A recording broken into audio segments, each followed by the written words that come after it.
The Hidden Secret to Fixing Back Pain, Part 6. Hey everybody, this is Mike Erlob, and coming at you with another episode of Power Your Life. So I am so super excited to be talking with you today, guys. I really, truly look forward to these sessions, and I just got to tell you, you guys are amazing.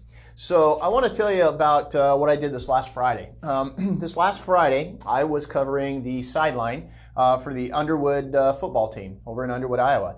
This is something that I've been doing for a long time. Actually, been doing this now for going on 24 years. Not just with Iowa, but with other schools and stuff. But what I do is I take care of the injuries that happen during the game, along with pregame taping. And like I said, I've been doing this for football games in Southwest Iowa for over 24 years. And I really enjoy just being on the sideline, getting to help the teams out any way that I can. And when working a game, one of the things I really have to do is I just really have to be vigilant. I have to really keep track of each player and make sure that no one's getting hurt. Because a lot of times, players they don't always tell you when they're hurt. They don't want to be pulled out of a game. They want to keep going. So I really have to watch, to see if any player might be kind of walking or running with a limp or maybe just not moving right. And what I really need to do when I do this is I have to always think ahead during the games. And, this is really important in the fact that I always try to anticipate what might happen and just be ready for anything. As the old saying goes, you prepare for the worst and you expect the best. And, what it means is that you're being proactive and not reactive. And, as I was working the game the other night, I kind of thought about this, and I kind of thought about how this applies to daily life. And, let's face it, things today, they are coming at us so incredibly fast that it's really easy for us to lose track. And before you know it, it seems like things in your life are just getting out of control. And when you have that happen, you can just feel your stress levels starting to rise. You can feel the frustration. It's kind of like your fuse just gets really short, and things just set you off. And when this happens, you're actually being reactive instead of proactive. So when you can plan ahead and you can anticipate problems before they happen, and you can put together a really good action plan in place, you can reduce your worry and stress tremendously. This is going to help you be more successful in handling issues or problems when they occur. So, when you do that, you keep yourself from getting backed up into a corner, because when you get yourself backed up into a corner, it really just adds stress to an already stressful situation. So more I thought about it, I just wanted to throw that out there and just really encourage you on just really working to be proactive and not reactive in your life. I guarantee it's going to help you enjoy your journey in life so much more. Now, with that being said, let's get proactive about your Psoas.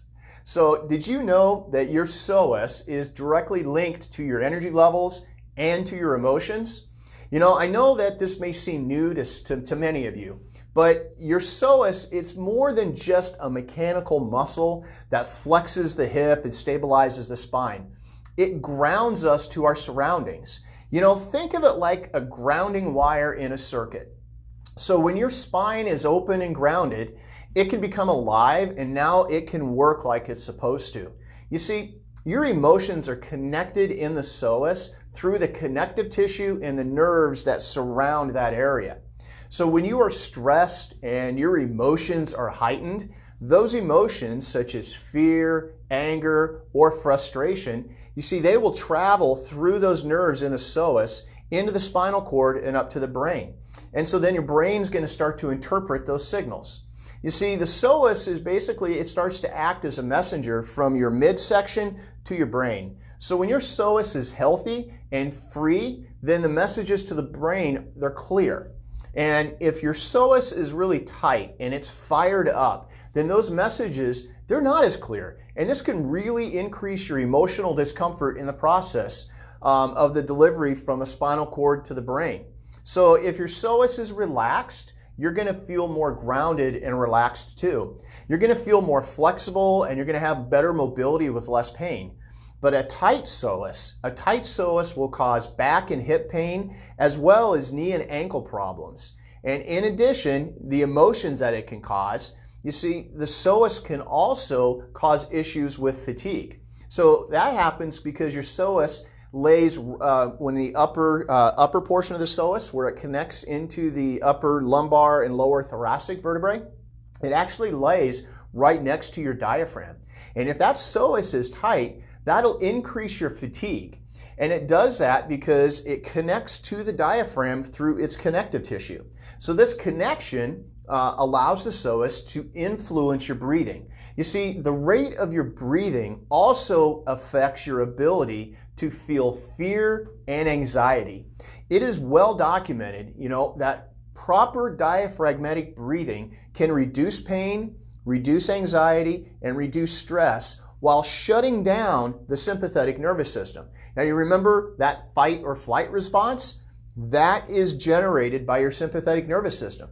So if your psoas is tight and restrictive, it can influence your diaphragm. That can shorten the breathing. That can cause an increase in breathing rate. You don't get the good diaphragmatic breathing. So what happens then is you start breathing through the chest instead of through the stomach. You get poor exchange of air and less oxygen, and you start to become more fatigued. Breathing is key for emotional calmness and balance. Breathing exercises have been shown to do this. They will shut down that sympathetic nervous system. They'll activate the parasympathetic nervous system, which is your calming center. So, a tight psoas, it is going to stay tight and contracted up unless it is treated and released. You see, when you have open hips and you have a strong lower back, you can play easier, you can be more creative, you're going to be calmer, and you're going to be better equipped to handle the stress. You see, as your emotions start to show up during the day, if your psoas is healthy, these emotions can be easily transmitted freely and clearly through the psoas to the brain. And released hips, they will help eliminate any unnecessary fear that we might experience. Fear is one of those emotions that it will just stop us in our tracks. It will stop us from experiencing and taking on the unknown. It keeps us from a calm life. It restricts us from being able to thrive, and it triggers that fight or flight response. Think about this. Young kids, when you're young, they really have little fear, okay? Watch how they play. See how they move so freely, and you can really learn a lot about them, how they live freely, and they just don't have that fear. They haven't developed it yet. You see, fear and your body's reaction to it can be reduced by releasing the psoas. So now what I want you to know is just releasing a tight psoas is not as simple as just stretching, okay? In fact, if you try and stretch that muscle, when it is all flared up and tightened up, it rarely works. And I'm going to tell you why and what you need to do, but I'm going to do that next time. So the take-home message I want you to know today is that psoas is greatly important. It is greatly important not just for the health of your back, but to keep your hips moving freely and to keep your emotions in check, and also to affect the breathing, which in turn will then help with your reducing your fatigue. So when your psoas is not healthy, it does so much more damage to your body than strictly just back pain. So I'd like to end with a quote, like always. I always like quotes.